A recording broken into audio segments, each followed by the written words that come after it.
अस्सलाम वालेकुम। आज मैं आपको English third language English SSLC का प्रोज नंबर 6 सिंपलटन पढ़ाने जा रही हूँ। तो देखते हैं यहाँ पे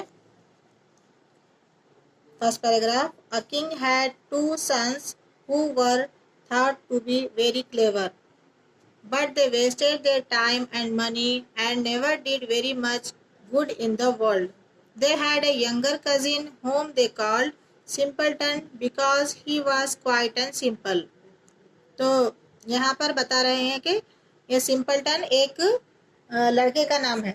यहाँ पर आपको बताया गया है कि एक राजा के 2 बेटे थे जो अपने आप को बहुत ही ज़्यादा होशियार समझते थे, क्लेवर समझते थे, लेकिन वो अपना टाइम और पैसा बहुत ही ज़्यादा वेस्ट करते थे और दुनिया की भलाई के लिए कुछ भी काम नहीं करते थे।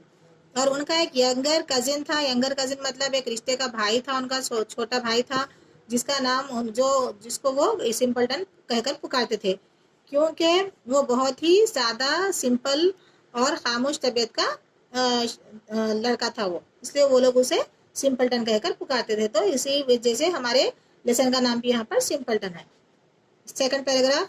They made fun of him, telling him that he would never get along in the world because he was not as clever as they were.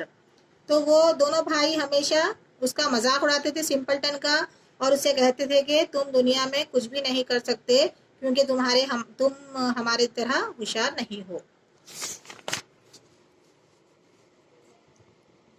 Third paragraph.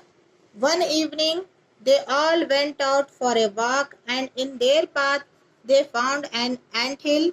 The 2 elder brothers wanted to upset the anthill so that they could see the little ants running about in their fright and carrying away their eggs to a safe place. But the simpleton said, तो यहाँ पर देखते हैं कि अब third paragraph में, एक शाम तीनों भाई बाहर घूमने के लिए निकले, तो रास्ते में, पाथ का मतलब है रास्ता, रास्ते में उनको एक एंटिल दिखा।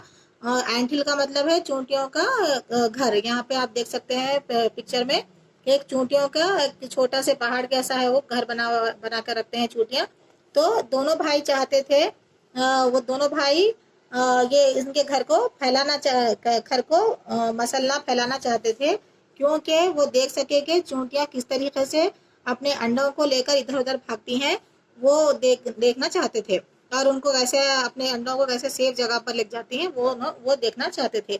लेकिन सिंपलटन ने उन्हें ऐसा करने से रोक दिया और कहा कि no no, let the poor little things alone, don't spoil their nice house. नहीं नहीं, इन बिचारे मासूम जानों को अकेला छोड़ दो, इनको के घर को बर्बाद मत करो।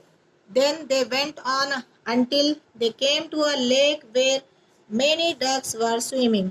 तो उसके बाद वो आगे बढ़ गए तो वहां पर उन्हें एक झील नजर आई। लेक का मतलब है झील, जहां पर बहुत सारे डक्स मतलब बतख क्या कर रहे थे, तैर रहे थे। The brothers wished to catch one to roast, but the simpleton said, "Please leave the poor birds in peace. I cannot bear to have you kill any of them." तो यहाँ पर the brothers wish to catch one to roast, तो यहाँ पर दोनों भाई एक duck को पकड़कर उसको भूनने के लिए पकड़ना चाहते थे, खाना पकड़ना चाहते थे रोस्ट करने के लिए। लेकिन सिंपलटन ने कहा कि please leave the poor birds, बेचारे गरीब परिंदों को छोड़ दो, उनको अमन से रहने दो, मैं ये बर्दाश्त नहीं कर सकता कि तुम उन्हें जलाओ।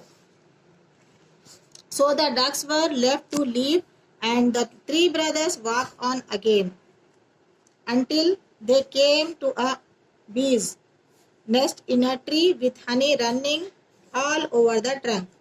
तो उसके बाद उन्होंने डक्स को छोड़ दिया और उसके बाद तीनों भाई वहां से आगे बढ़ गए। तो वहां पर उन्हें आगे एक बीज मतलब शहद की मक्खी का छत्ता दिखा उन्हें, कहाँ पर, झाड़ पर, और उसका शहद क्या कर रहा था, ट्रंक मतलब तने पे बह रहा था, शहद झाड़ के तने से बह रहा था।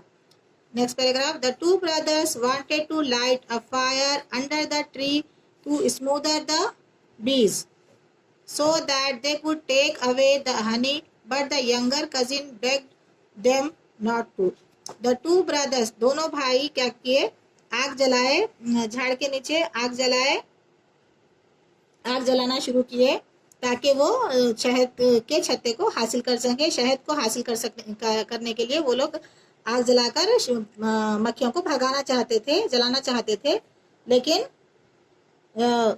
लेकिन छोटे भाई ने उन्हें ऐसा करने से मना कर दिया और उन्हें ऐसा करने से रोक दिया कि मैं उन्हें। और फिर यहाँ पे क्या कहा है, leave the poor things in peace said he, I can not bear to think of them being burn. तो छोटे भाई ने क्या कहा यहाँ पे, सिंपलटन ने कहा कि इन बिचारों को अमन से रहने दो। उसने कहा, सिंपलटन ने कहा, मैं सोचना भी बर्दाश्त नहीं कर सकता कि तुम उनको जलाओ, जलाने के लिए बर्दाश्त नहीं कर सकता। नेक्स्ट पैराग्राफ यहाँ पर, again they listed to him even though they thought him stupid, and they all walked on until they came to a castle। फिर उन्होंने, दोनों भाइयों ने सिंपलटन की बात सुनी, हालांकि वो उसको स्टूपिड कहते थे, उसको बेवकूफ कहते थे, लेकिन फिर भी उन्होंने उसकी बात सुनी और आगे